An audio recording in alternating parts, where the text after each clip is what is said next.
एक दिन सुबह का समय था, भाई काम पर गया था और भाभी ने मुझे नाश्ता दिया और कहा, मैं नहा कर आती हूँ। तब तक मैंने नाश्ता कर लिया और टीवी देखने बैठ गया। तभी भाभी ने मुझे आवाज़ दी, गणेश, मेरे कपड़े दे दो, मैंने टेबल पर रख दिए हैं। मैंने उसकी ड्रेस उठाई और वहाँ उसका अंडरवियर भी था। मैं उस वक्त थोड़ा असमंजस में था, लेकिन उसे कपड़े देते समय मैं सावधान था, क्योंकि भाभी का सम्मान करना जरूरी था। हालांकि मेरे मन में कुछ बदलाव आया। मैं उसका रूप देखने लगा, मानो वो मेरे सामने खड़ी हो। उसने मुझे फिर आवाज़ दी और मैं बाथरूम की ओर चला गया। उसके कपड़े उसे दे दिए।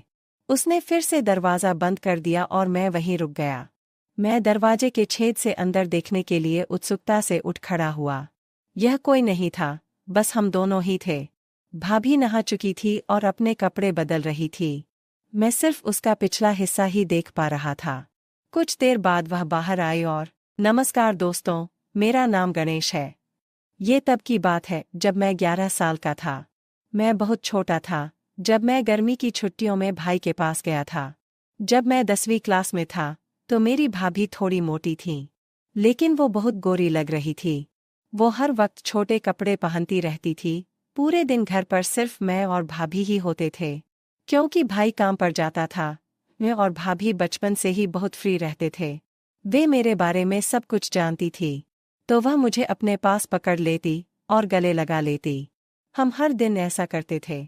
लेकिन अब मैं बड़ा हो गया था और मुझे उसकी बाहों में बहुत अच्छा महसूस होता था। जब वह मुझे गले लगाती थी तो मेरा साथी बड़ा हो जाता था। फिर मैंने तुरंत उसे गले लगा लिया और मज़े लेने लगा। मैं एक दिवस उत्सव के लिए उनके पास गया था। कुछ दिन बीत गए, एक दिन सुबह हो गई। भाई काम पर गए थे और भाभी ने मुझे नाश्ता दिया और कहा, मैं नहा कर आती हूँ। तब तक मैंने नाश्ता कर लिया और टीवी देखने बैठ गया। तभी भाभी ने मुझे आवाज़ दी, गणेश, मेरे कपड़े दे दो, मैंने टेबल पर रख दिए हैं। मैंने उसकी ड्रेस उठाई और वहाँ उसका अंडरवियर भी था। मैं उस वक्त थोड़ा असमंजस में था, लेकिन उसे कपड़े देते समय मैं सावधान था, क्योंकि भाभी का सम्मान करना जरूरी था। हालांकि मेरे मन में कुछ बदलाव आया था। मैं उसका रूप देखने लगा, मानो वो मेरे सामने खड़ी हो। उसने मुझे वापस बुलाया और मैं बाथरूम की ओर चला गया। उसके कपड़े उसे दे दिए। उसने फिर दरवाज़ा बंद कर दिया और मैं वहीं रुक गया। मैं दरवाजे की दरार से अंदर देखने के लिए उत्सुकता से उठ खड़ा हुआ। वह कोई नहीं था, बस हम दोनों ही थे। भाभी नहा रही थी और अपने कपड़े बदल रही थी। मैं सिर्फ उसका पिछला हिस्सा ही देख पा रहा था। कुछ क्षण बाद वह बाहर आई और मुझसे बोली, गणेश, तुम भी नहा लो। मैं तुरंत वहां से निकला और नहाने लगा। अंदर भाभी का अंडरवियर लटका हुआ था। मैंने उसे हाथ में ले लिया और उसकी महक में खो गया। नहाने के बाद कमर पर तौलिया लपेटकर बाहर आया और बोला, भाभी, मेरे कपड़े दे दो। भाभी ने मुझे कपड़े दिए और मैं जल्दी से कपड़े पहनकर तैयार होकर रसोई में चला गया। भाई काम पर जा रहे थे। भाभी रसोई में दोपहर का खाना बना रही थी। जब मैं वहां पहुंचा तो उसने मुझे गले लगा लिया। उस वक्त मैं उसके करीब रहकर खुश था। मेरे मन में कहीं न कहीं ऐसा होने लगा। मैंने उससे पूछा, क्या मैं कोई मदद कर सकता हूँ? उसने उत्तर दिया, नहीं, तुम यहीं चुपचाप बैठे रहो। फिर वह बातें करती, हंसती खेलती, खाना बनाती। दोपहर के भोजन के बाद हम बिस्तर पर चले गए। भाभी चादर ओढ़कर सो गई और बोली, गणेश, तुम भी मेरे साथ सो जाओ। मैं आज बहुत थक गई हूँ। उसकी आवाज़ में कुछ खास था और उस पल कई सवाल खड़े हो गए। वो बोली, बदन भी बहुत दर्द कर रहा है। मैंने तुरंत भाभी से पूछा, क्या मैं आपके शरीर को दबा सकता हूँ? अगर आपको कोई दिक्कत नहीं है तो। उसने नहीं कहा। मैंने फिर पूछा। मैं उसके पीछे पड़ा और बोला, भाभी बोलो, दर्द हो रहा है तो दबा दूँ। उसने कहा, ठीक है। मैं धीरे धीरे उसके पैर दबाने लगा। उसके घुटनों तक पहुंचकर मैं रुका और अब उसकी वह चीज़ दिख रही थी। मैंने उससे पूछा, भाभी ऊपर भी दबाना है क्या? तो वो बोली, हाँ दबाओ, मुझे आराम मिलेगा। धीरे धीरे मैंने उसके कपड़े ऊपर उठाए और मैं उसका आकार देख सका। उस दृश्य को देखकर मुझे एक अलग ही अनुभव हुआ। उसी पल मेरा ध्यान उस चीज़ पर रुक गया और मैं पूरी तरह से भ्रमित था। गणेश, अब रुको, मैं भी तुम्हारे पैर दबाती हूँ। तुम्हारे भी पैर दर्द कर रहे होंगे? वो मेरे पैर दबाने लगी और उसके नाजुक हाथों के स्पर्श से मुझे बहुत अच्छा महसूस हो रहा था। उसने मेरे पैरों को दबाते हुए मुझे आराम दिया और फिर हम वहीं सो गए। अब मुझे थोड़ा बेहतर महसूस हुआ। फिर भी मैंने उनसे पूछा कि भाभी, क्या मैं आपको गले लगा सकता हूँ? भाभी ने मुस्कुराते हुए जवाब दिया, क्यों नहीं, लगाओ। तुम ऐसे क्यों पूछते हो, हम दोस्त हैं ना। तुम्हारा आलिंगन मुझे एक नई गर्माहट देता है। वह बहुत होशियार थी और सब कुछ जानती थी। मैं छोटा था। गले मिलने के बाद हम दोपहर को सो गए। दोपहर को हम अच्छी नींद सोए और शाम को जाग गए। सब बातों का ध्यान रखा गया, क्योंकि शाम को मेरे भैया आ रहे थे। भैया काम से आए और हमने खाना खाया। भाभी ने कुछ खास पकवान बनाए थे, जिससे सबके चेहरे खिले हुए थे। वहाँ का पूरा माहौल खुशियों से भरा हुआ था। भाभी ने मेरे भाई के लिए बिस्तर नीचे हॉल में लगा दिया। उसके बाद मैं भाभी के साथ बिस्तर पर सो गया। चूंकि हम दोपहर में अच्छी नींद लेते थे, इसलिए हमें रात में नींद नहीं आती थी। रात के 2 बजे थे, फिर भी मुझे नींद नहीं आ रही थी। भाभी एक करवट से दूसरे करवट पर सो रही थी, लेकिन उसे भी नींद नहीं आ रही थी। कमरे में एक छोटा सा लाल बल्ब जल रहा था और बाकी कमरा अंधेरे में डूबा हुआ था। उस शांत वातावरण में हमारे मन में विचारों की लहरें दौड़ रही थीं। एक दूसरे के करीब होने के कारण उस पल का रहस्य हमारे दिमाग में घूम रहा था।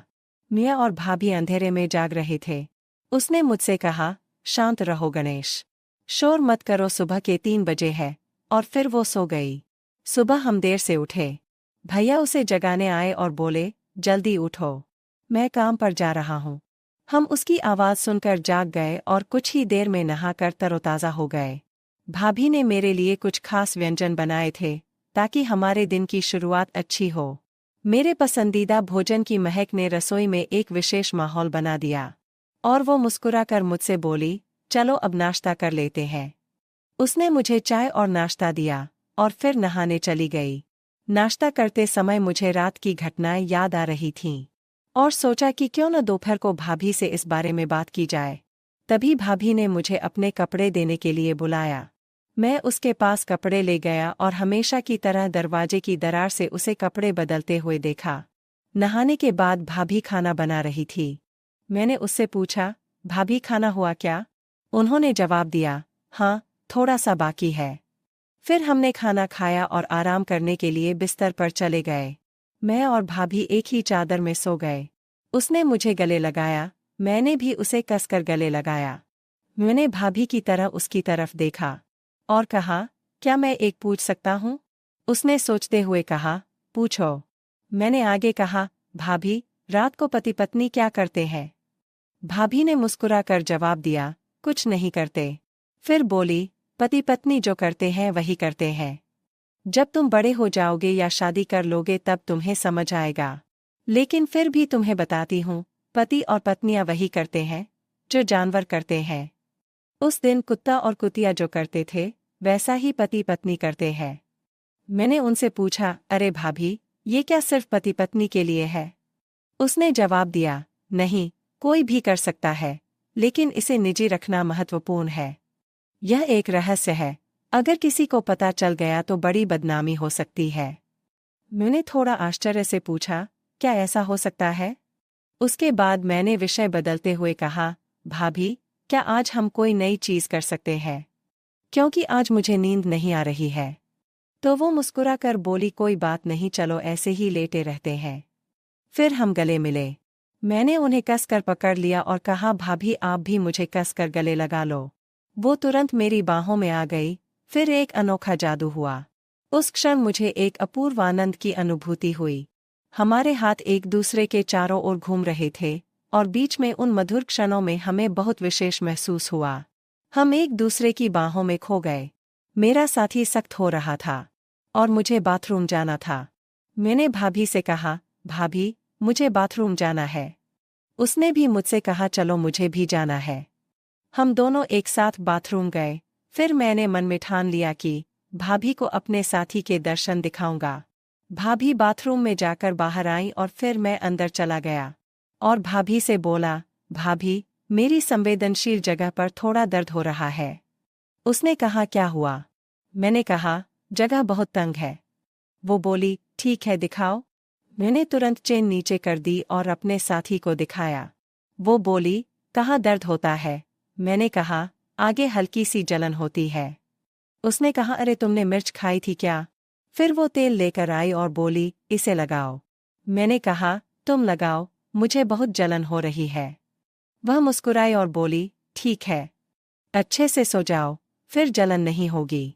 उसकी आवाज़ में एक मिठास थी जो मुझे शांत कर रही थी।